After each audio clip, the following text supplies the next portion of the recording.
What is the role of a pastor according to the Bible? Well, it doesn't look anything like what we've made it out to be in Western Christianity. I think we misunderstood what Jesus was talking about. Let's talk about it.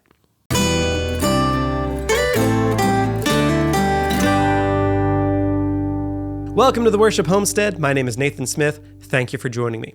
Today we're talking about pastors in the Bible. What does it mean to be a pastor? What do you do?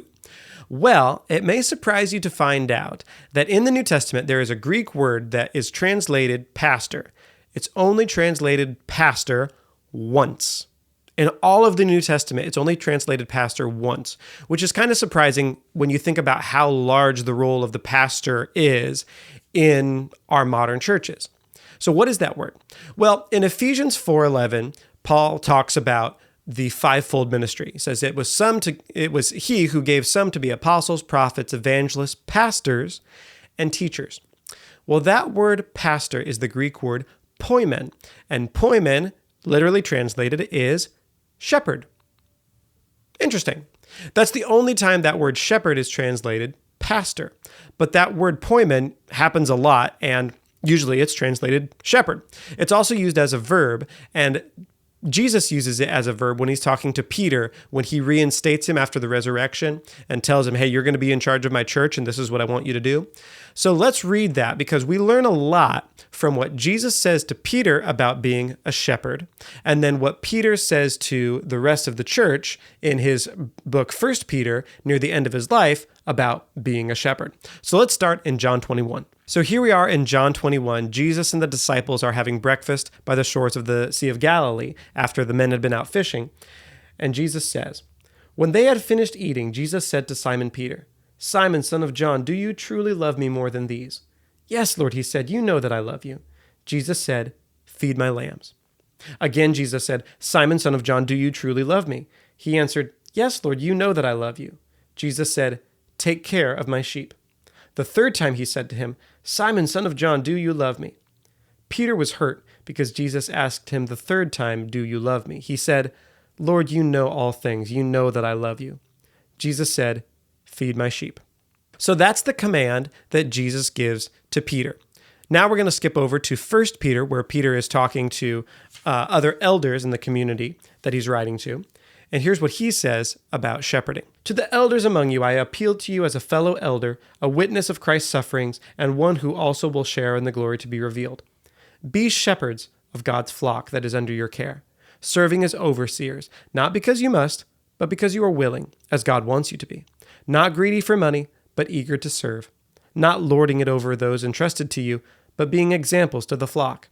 And when the chief shepherd appears, you will receive the crown of glory that will never fade away. There's so much to pull out of these two verses, but I'm just going to make a few observations. First, notice the fathering tone in both of these verses. When Jesus gives the commands to Peter, there's a sequence to them. He says, feed my lambs, tend my sheep, feed my sheep. The idea is that lambs turn into sheep. There's a sequence of maturity happening. So him telling that to Peter is saying, I want you to bring these people under your care into maturity, from lambs to sheep. And we use the same imagery as parents when we talk about raising a family, starting young, and not only, helping them grow up, feed them so that they can grow up into adults, but care for them and their maturity so that they actually grow up into mature adults. There's a lot in that metaphor, much more than you can just make a list of, say, what it means to be a shepherd or what it means to be a parent. But the idea is, I want you to raise this group of people that I've given you into maturity. Now let's go over and look at what Peter says to the group. Well, the first thing is, he says, to the elders among you.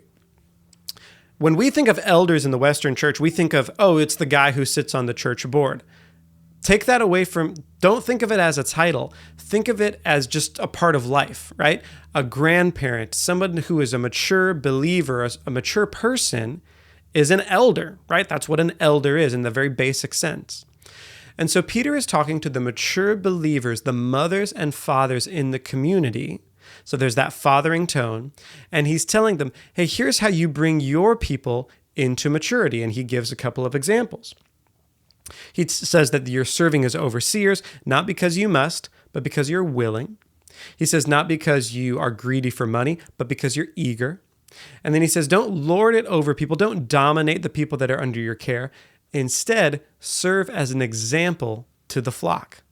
That's a very parental piece of advice, because we all know as parents that your children don't just do what you say. Sometimes they don't do what you say, but they certainly pick up on what you do.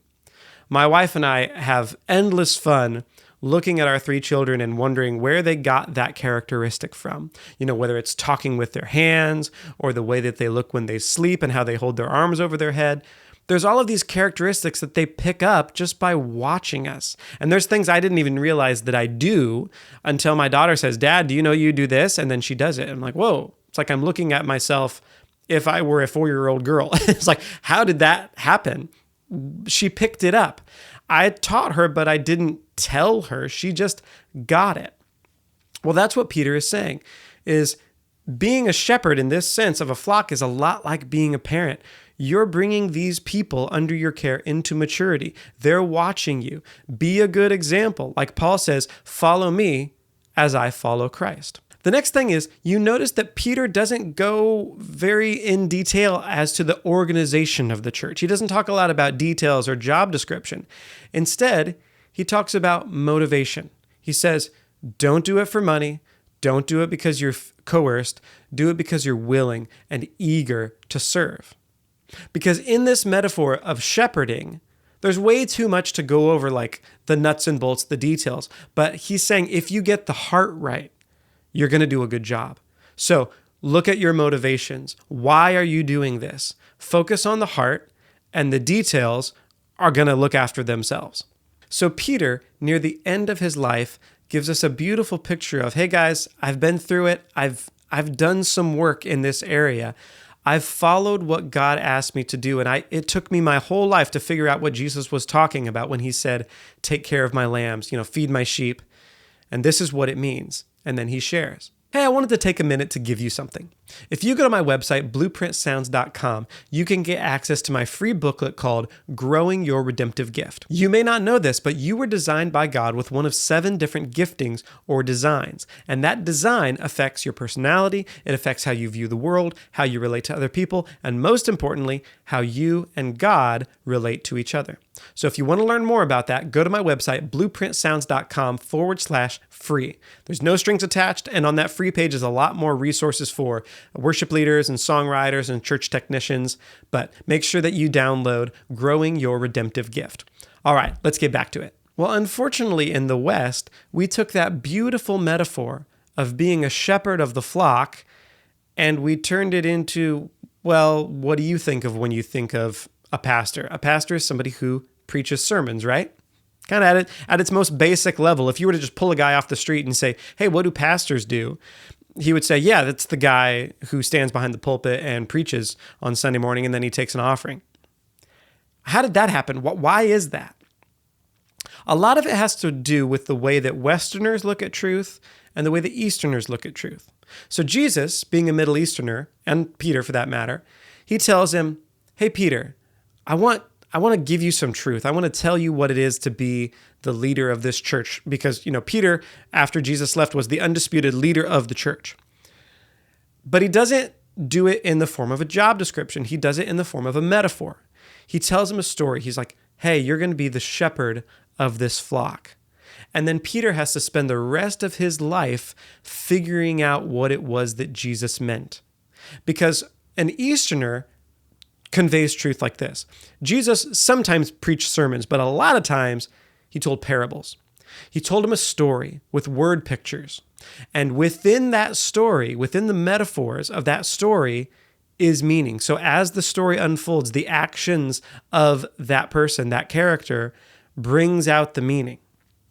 That's a very different way from the Western way of conveying truth.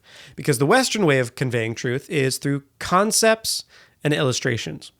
So if your pastor gets up on Sunday morning and wants to give a sermon about love or faithfulness or anything else, he'll have the concept. This is what love is. Some definitions, word study, and then he'll give you an illustration of love. This is a story about someone who, loved somebody else even to the point of death. That's how Westerners like to work. We like to go in concepts, and then we illustrate those concepts with stories. But really what we're driving at is concepts. And that's very different from the Eastern way of working. Well, with the Western way of thinking in concepts, we also like to use symbols. And that's what we turned the shepherd into. Rather than a metaphor, it's become a symbol. Here's what I mean.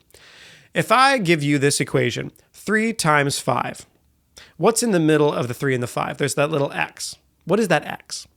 That X is a symbol. It stands for, okay, if I have 3 times 5, that means that I'm going to take 3 and I'm going to add 3 to itself 5 times. And then I get the answer. So the X stands for add something to itself. Okay? That's very conceptual, very Western. We get that. Well, what we did is we took the word shepherd. Okay, that means pastor. And that is a stand-in, that is a symbol, and it means exactly somebody who preaches sermons on Sunday morning. That's what we made it to mean.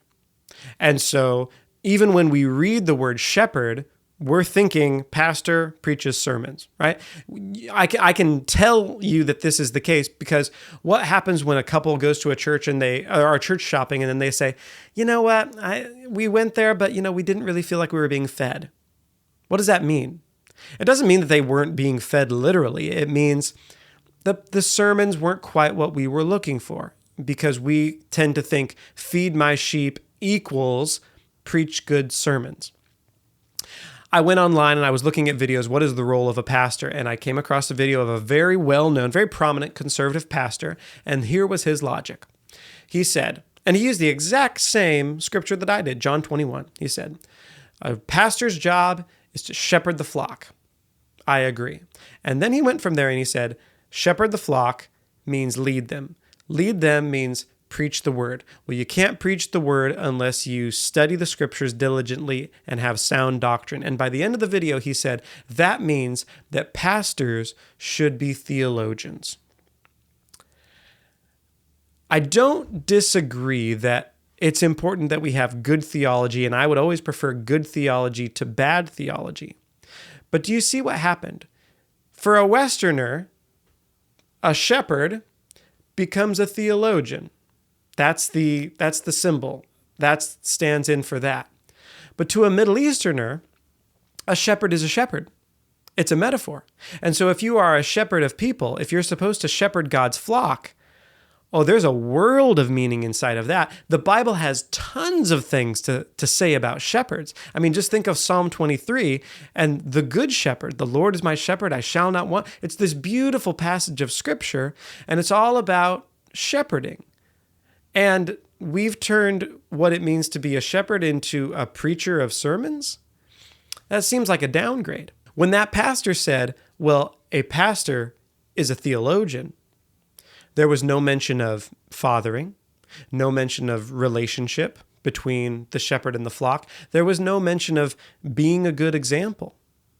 And so that job description ends up being very hollow and very one-dimensional. So we take this beautiful metaphor that has all of this meaning inside of it. There's a whole world. It took Peter his whole life to understand what it meant to shepherd God's flock. And we turned it into, well, you're a theologian who preaches sermons on Sunday. Really?